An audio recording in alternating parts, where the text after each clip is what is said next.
Ladies and finally, it's JENOVER. Final Fantasy VII's official Twitter page just put to rest a long argument that honestly I had no idea had been going on for as long as it has been, almost 27 years apparently. Me personally, I didn't hear anything about it until like 2020 when we started streaming Final Fantasy VII. You know, with RPG games that don't have any voice acting whatsoever back in the day, you kind of create your own pronunciations in your head. So I and pretty much majority of the population in the USA that have played the game called Cait Sith. While I've been streaming the game over the years and since 2020, 2021 or whatever, I would get lots of people come into the stream and tell me, and lots of comments as well, that I'm saying it wrong, that it's actually not Cait Sith, it's pronounced Ketshi. To which I looked up and it is true. It is true. They actually do say Ketshi in the Gaelic pronunciation of the lore that where Cait Sith is from. And to respect that, I was like, whatever, I flip-flop. If you guys can tell from the last few videos, I say Ketshi, I say Cait Sith, I jump between it. I don't think it's that big of a deal. But for some reason, you guys in the comments do. Still, regardless, it's a damned if you do, damned if you don't situation. When I say Ketshi, people start to say, hey bro, you're saying it wrong. It's Cait Sith. Don't be that person. I say Cait Sith, then the Ketshi believers, the Ketshi truthers come at me, and it's like, I just don't care. I don't give a fuck. This character is cat shit. Seriously, it's cat shit for all I care about. But today, Final Fantasy VII's official Twitter page, and they revealed it in a funny way. I thought, honestly, this would have been something crazy if they did like a little snippet, a video snippet of some dialogue or maybe a trailer. But they say, we saw, many of you were asking, so we hope this helps. Hashtag FF7R. In Final Fantasy VII Rebirth, Cait Sith is pronounced Cait Sith. Cait Sith. Cait Sith.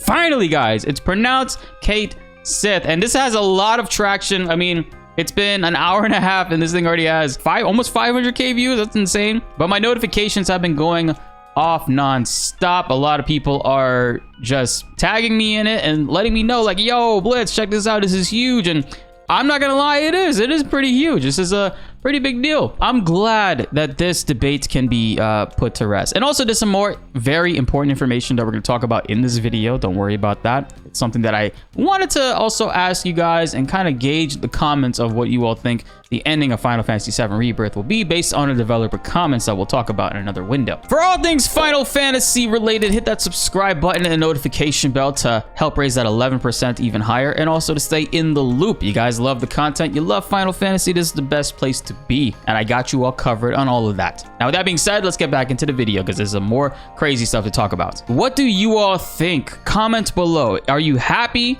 that Cait Sith is officially being called Cait Sith? Are you upset that he's not being called Ketshi? I want to hear from you all in the comments below. In Final Fantasy VII Rebirth, I have a little funny headcanon of how I think this was going to play out. I talked about this a little bit on stream, but I was thinking maybe the party gets to Gold Saucer and they see signs, they see billboards and posters talking about Cait Sith, spelled Cait Sith, and they say, oh, we got to find this Cait Sith person in order to continue our quest, if you will, for whatever reason.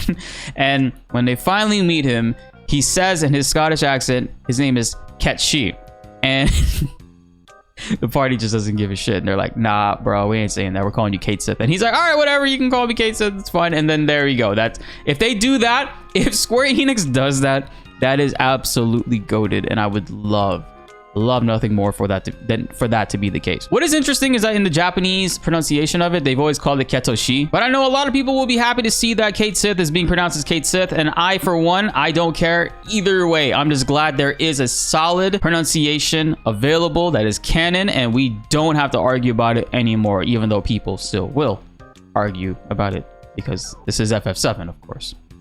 The series is nothing without arguments, right? So aside from the Cait Sith information and drop that was really huge a couple hours ago, there's actually a post that Genki brings back. We read about this in previous articles, but I do want to leave, but that was contained in a video with a lot of other information.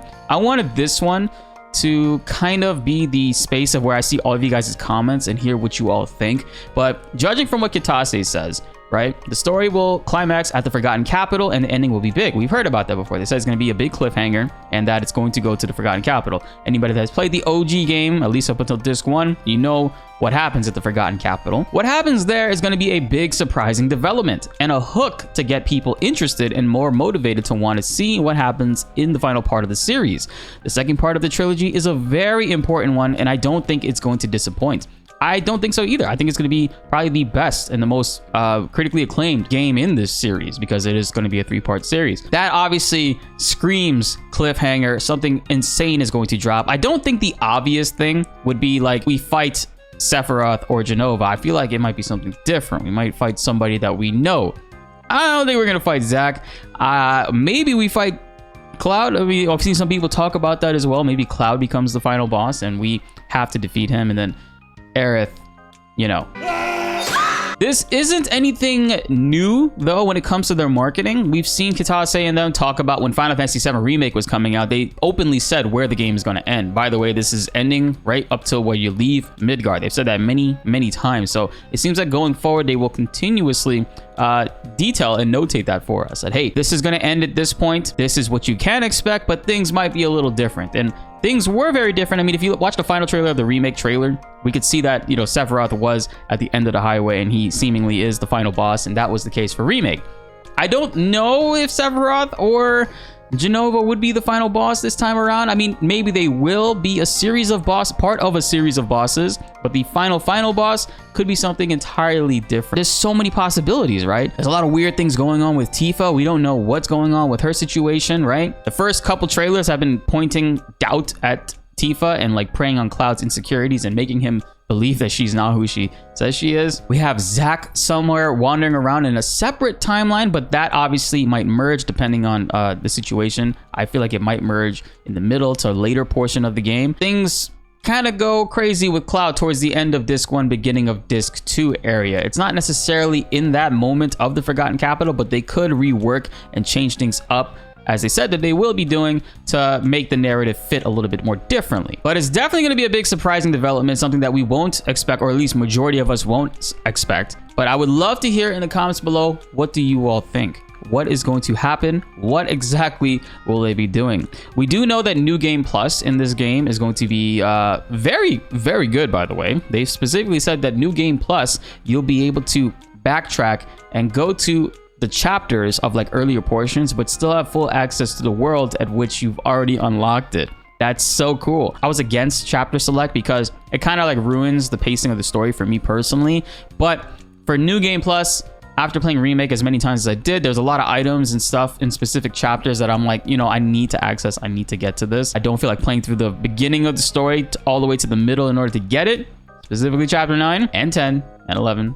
12 and 13. But chapter select is definitely a W in my opinion for New Game Plus. There's a lot of topics to talk about here in the comments below, but I'm very intrigued to hear what you all think. So please comment below. Let's get a discussion going. Final Fantasy VII Rebirth is just a little under 5 months, a little over 4 months away from at the time of recording this video, but I'm very intrigued to hear what you all think about this. Please comment below. Let's get a discussion going. There's a lot of developments. There's a lot of information that will be coming our way in the future, and I just can't wait to see exactly where all this is being taken and how far they'll be pushing our emotions. Be sure to like the video if you enjoyed and subscribe if you are new. More Final Fantasy videos are on the way and you don't want to miss them. My name is BltzZ and thanks for watching.